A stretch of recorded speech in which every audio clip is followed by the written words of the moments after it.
Obalaro Exu! Exu é Mojubá! Motumbá. Meu nome é Dulfona Camila de Oiá e no vídeo de hoje nós falaremos um pouquinho sobre a história de Exu Caveira. Lembrando que esse nome é de toda uma falange onde vários espíritos respondem, por essa roupagem. E a história que eu vou contar hoje foi a história que um Exu Caveira em específico me contou. O que não quer dizer que se você ouvir uma história diferente está errado. Não. São vários espíritos, cada um com sua vivência, cada um com sua individualidade. Então vamos lá. Ele diz que viveu numa época tão antiga, há tantos anos, que eu não seria nem capaz de contar a quantas luas ele viveu. Ele era de uma família muito pobre, que comia hoje e não sabia se amanhã teria o que comer novamente. Porém, ele sempre foi um menino muito trabalhador, ajudava como podia a mãe dele, muito esperto. E ele caiu nas graças de um dos chefes da lei da cidade. Como ele fala chefe da lei, eu acredito que seja algo relacionado à força militar, à polícia, um dos chefes de polícia da cidade, trazendo para o nosso cotidiano. E esse senhor, ele não tinha família. Então ele resolveu ajudar esse então menino, ali no final da infância, para o início da adolescência, a ter uma vida mais digna. Mas para isso ele precisaria se mudar e morar com ele. Ele então vai, mas com a promessa de que sempre veria sua mãe.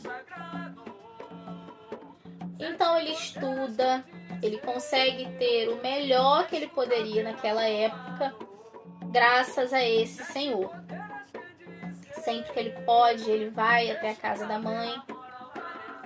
E já adulto, ele começa a exercer a profissão de médico, o que para ele foi algo natural, porque ele viveu num lar onde a mãe dele era uma curandeira, era uma rezadeira. Então ele cresceu nesse meio da cura, das ervas, dos preparados. Só que isso era algo que não era divulgado, porque lembramos que tão antigamente, assim como ele fala, as mulheres, as pessoas que sabiam manipular as ervas, que sabiam esse tipo de manipulação, elas eram taxadas como bruxas. Então era uma questão de segurança. Quando a gente para pensar um pouquinho, eu acredito que ele tenha vivido ali pela época da Inquisição.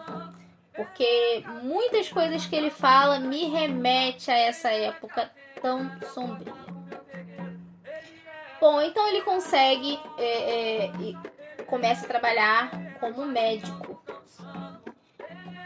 Esse senhor que ajudou tanto ele nesse início, nessa formação, ele morre.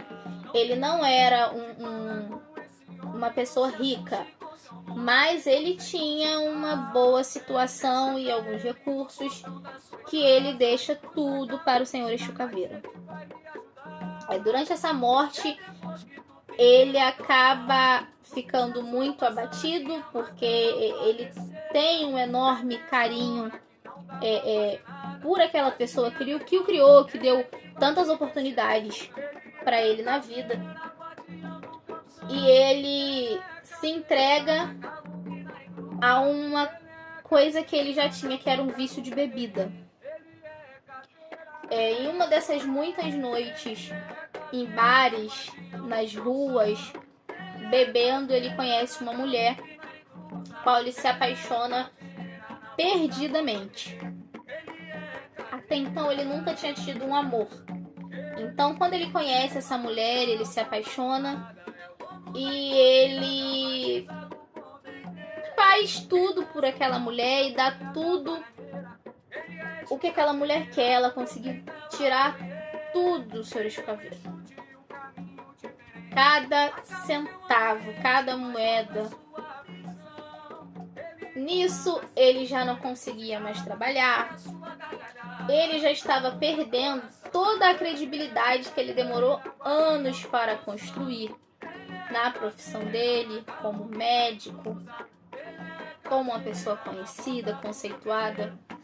E isso foi fazendo com que ele se entregasse ainda mais ao vício da bebida, porque ele não enxergava que aquela mulher só queria usufruir das coisas que ele tinha, dos bens materiais que ele tinha.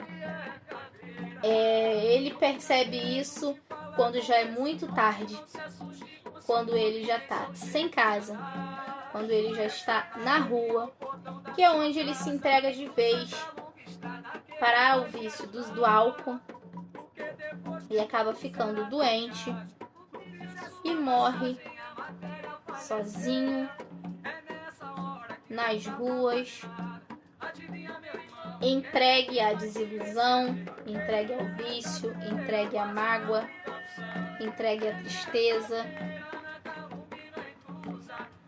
Morreu doente, não teve um bom fim de vida, teve uma vida difícil. Ele conta que ele não desencarnou muito jovem. Ele tentou fazer um parâmetro de acordo com a minha idade. Eu tenho 29 anos de idade. E ele diz que ele tinha mais idade que eu, bem mais idade que eu.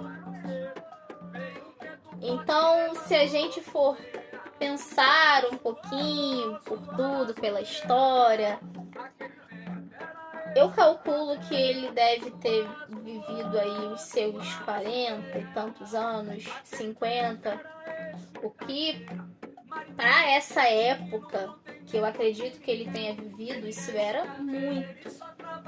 Isso era muito. Quando ele desencarna perdido e sem acreditar muito no que estava acontecendo, porque, dito por ele não era um homem de fé. Então ele demorou a acreditar, ele demorou a entender, ele demorou a aceitar a nova situação dele. Uma vez que ele aceitou, ele começou a trabalhar dentro dessa linhagem que já estava sendo preparada.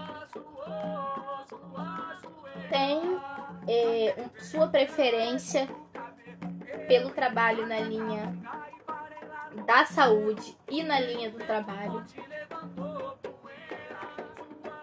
É um espírito extremamente sério, extremamente centrado, mas de um poder e de uma assertividade que eu bato palmas.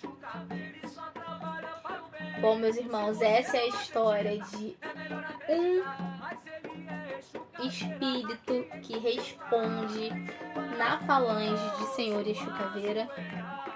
É apenas uma das muitas histórias que vocês podem ouvir por aí.